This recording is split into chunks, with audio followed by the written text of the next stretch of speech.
సచివాలయ సిబ్బంది కుదింపట. జనాభా ఆధారంగా క్రమబద్ధీకరణ సీఎం సమీక్షలో దిశానిర్దేశం చేశారట. 17 రోజులు ఉన్న క్యాబినెట్లో చర్చ పెడతారట. చంద్రబాబు నాయుడు గారు అధికారంలోకి వచ్చిన తర్వాత మొత్తం కుదించే కార్యక్రమం చేస్తాడు. పెన్షన్లు 3.5 లక్షలు తగ్గియటం, గ్రామ వాలంటరీ వ్యవస్థ అసలు కూకట వేళ్లతో పెగిలించేసిండు. ఇప్పుడు గ్రామ సచివాలయం, వార్డు సచివాలయ ఉద్యోగుల్ని కుదిస్తాడట. కుదించే కార్యక్రమం. ఇవన్నీ ఎవరి కోసం పెట్టినాయి? ఎవరు పెట్టినాయి?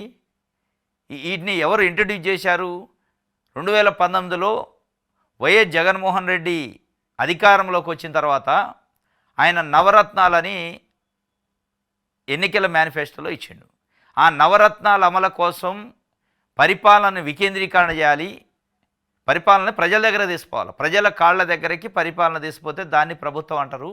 కాబట్టి దానికోసం గ్రామ వాలంటరీ వ్యవస్థ, గ్రామ వార్డు సచివాలయ వ్యవస్థను పెట్టి దాదాపు 1,50,000 ఉద్యోగులను, రెగ్యులర్ ఉద్యోగులను దాంట్లో నియమించిండు.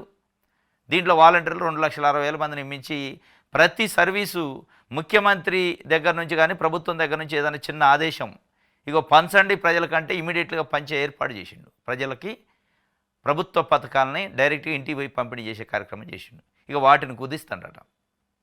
అసలు వాలంటీర్ వ్యవస్థనే అసలే ఎత్తేసిండు. ఇప్పుడు గ్రామ సచివాలయాలు జనాలకి అతి దగ్గరగా ఉన్న ఇక అదే ఉంది. వాలంటీర్ తర్వాత అదే ఉంటుంది. దాన్ని కూడా కుదించే ఏర్పాటు చేసి మొత్తానికైతే మళ్ళీ ప్రజల్ని ప్రభుత్వం దగ్గర తీసుకొస్తాడు. ప్రభుత్వం ప్రజల దగ్గర పోయింది మొన్నటి వరకు. ఇప్పుడు ప్రజలే ప్రభుత్వం దగ్గరకు వచ్చి ప్రభుత్వం కాళ్ళు పట్టుకొని బతిలాడే పరిస్థితికి తీసుకొస్తుంది. ఎందుకు కుదించాలా? ఏంది అవసరమైంది? 2,60,000 మంది గ్రామ వాలంటీర్లు ఉన్నారు, 1,50,000 మంది వీళ్ళు ఉన్నారు, గ్రామ సచివాలయం, వార్డు సచివాలయ ఉద్యోగులు. వీళ్ళందరూ కలిసి గడిచిన 5 సంవత్సరాల్లో అద్భుతంగా ప్రజల దగ్గరకు పరిపాలన తెసిపోతే ఇప్పుడు ఆ ఉన్న 2,60,000 మందిని బిగితి మళ్ళీ ఇందులో తగ్గితి అంటే దీని అర్థం ఏంది? ప్రజల దగ్గరకు పరిపాలన పోవద్దు, ప్రజలే మన దగ్గర రావాలా, మన దగ్గరికి, మన నాయకుల దగ్గరికి, మన సామాజిక వర్గం చుట్టూ తిరగాలి ప్రజలు అని మీ కోరిక. దేనికి తగ్గియాల? తగ్గియాల్సి వస్తే ఒకవేళ గిగ్గియాలంటే ఏం తగ్గియాలో తెలుసా? మీరు కూటమిలో సీట్లు కోల్పోయిన వాళ్ళకి నామినేటెడ్ పదవులు ఇస్తారు, లేదా జనసేన మీరు కొన్ని పంచుకుంటారు నామినేటెడ్ పదవులు.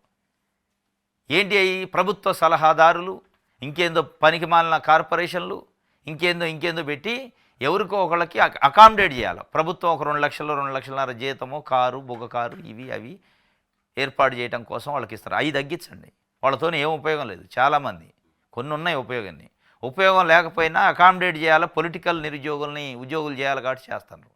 ఇక అది వృధా. ఇది ప్రజలకు ఉపయోగపడేది కదా. ప్రజలకి ప్రభుత్వానికి మధ్య సంధానకర్తలు వీళ్ళు. ఇక వీళ్ళని కుదించే కార్యక్రమం చేస్తున్నట్ట. మొత్తానికైతే 11,162 గ్రామ సచివాలయాలను, 3,382 వార్డు సచివాలయాలు ఉన్నాయి. వీటిలో 1,27,175 మంది సిబ్బంది పనిచేస్తారు. స్పష్టంగా ఇది జగన్మోహన్ రెడ్డి తీసుకొచ్చిండు 1,27,000 మందిని.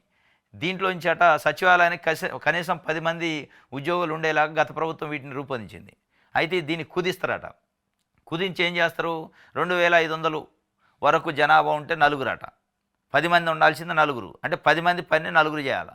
నలుగురు చేయాలంటే ఏం చేయాలి? మళ్ళీ క్యూ లైన్లో కట్టాలి, చెప్పులు లైన్లో పెట్టాలి. ప్రజలు ఏదైనా అవసరం ఉంటే 2,500 వరకు. అది 2,500 నుంచి 3,000 ఉంటే 6 మంది అట. 3,500 పైన ఉంటే 10 మంది అట. లేదంటే 10 మంది అవసరం లేదు. పని లేక పెట్టాడు జగన్మోహన్ రెడ్డి. ప్రజలకు ఎక్కడ ఇన్కన్వీనియన్స్ కలగవద్దు అనే ఉద్దేశంతో ప్రతి కార్యాలయానికి పెట్టేసిండు.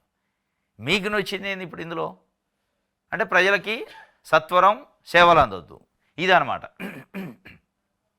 మొత్తానికి 1,27,000 మంది ఉద్యోగులను కుదించే కార్యక్రమం చేస్తాడు. కుదించి అక్కడ వేరే దగ్గర వేస్తాడట.